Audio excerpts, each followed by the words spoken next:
I'm Lance Barresi, the owner of Permanent Records.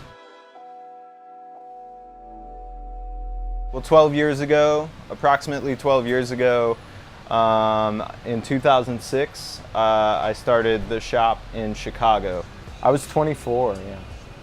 Straight out of college, I worked for 2 years at a record store, and I was living in Columbia, Missouri, but I was working for a place that was located in Jefferson City. Very humble beginnings with just like personal record collection and a really small bank loan that I was barely able to get. And from there I spent 5 years building the shop in Chicago up to a point where I could step away from that particular store and expand out west.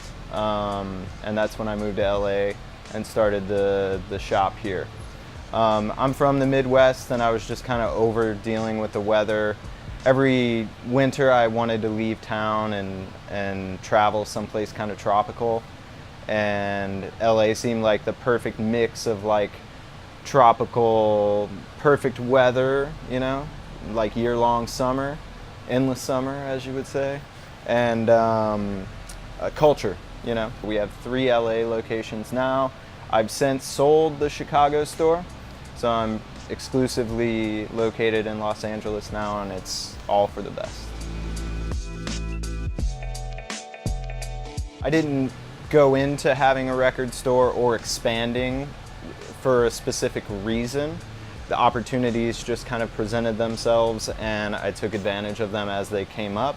We started, again, like I said, from very humble beginnings with my own personal record collection of just like 3,000 LPs and 3,000 CDs, and now there's 3 locations with, in any given store, a better selection tenfold than we started with 12 years ago, and it just keeps getting better all the time.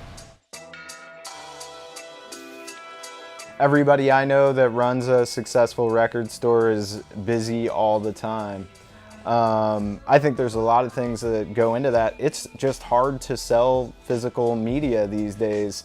So whether it's vinyl or CDs or cassettes or whatever it is that somebody's trying to sell, it's just not easy to sell it.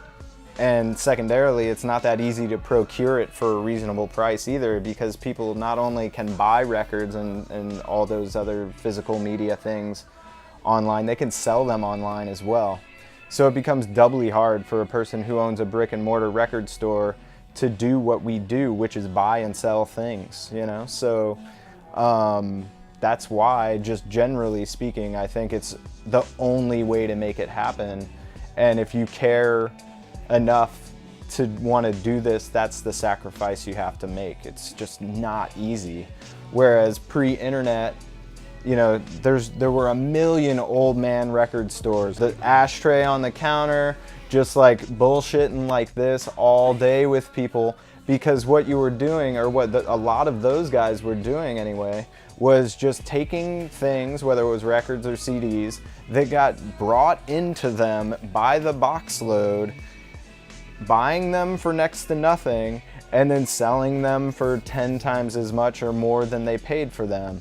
Because they could get away with it because the consumer or the person selling things had no idea and no real other way to sell things easily, so they just kind of had to accept whatever the guy behind the counter offered. And also the people buying them were in the same position. There weren't a lot of other places for them to go. And now we're operating as consumers and vendors of music. We're all operating on a really level playing field, which I think is for the best, generally speaking, but it makes people like record store owners like me, it makes our job that much harder. And also, all those years of those guys running businesses like that makes the general public really leery of what I say when I make an offer to them on any given individual record or lot of records, because those guys got away with murder because the public just wasn't that well informed about what their stuff was worth.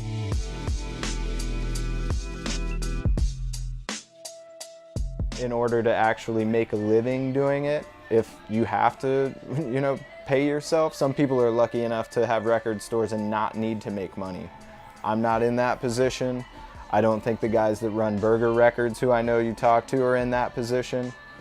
All of my friends that run record stores are doing it, you know, as their sole source of income. And the only way to really make a go of that and, like, you know, carve out a niche for yourself and pay yourself a decent amount is to just hustle constantly. And that said, it's not a bad thing to have to do, you know what I mean? Everybody's got to work. And doing this isn't so bad. I think more than anything, it's just the time commitment. You know, there's really no, I'm on call 24/7, whether it be, you know, in response to my employees needing something here in the shop, in response to a customer that needs me, or in response to somebody who wants to sell me records. All of those people are equally important in the operation that we have going here. And I can never just not pick up that phone call, you know. It has to be answered and I have to deal with it. But at the end of the day, it's all just records. It's not really life and death.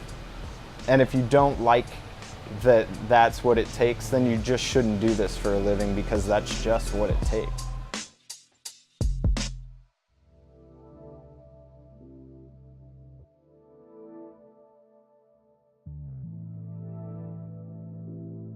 This video was sponsored by AudioQuest. Since the early 80s, AudioQuest has made high-quality audio products that match excellent performance with great value. To check out AudioQuest's selection of quality audio accessories and to locate a dealer near you, go to audioquest.com. Thanks for watching, and please subscribe.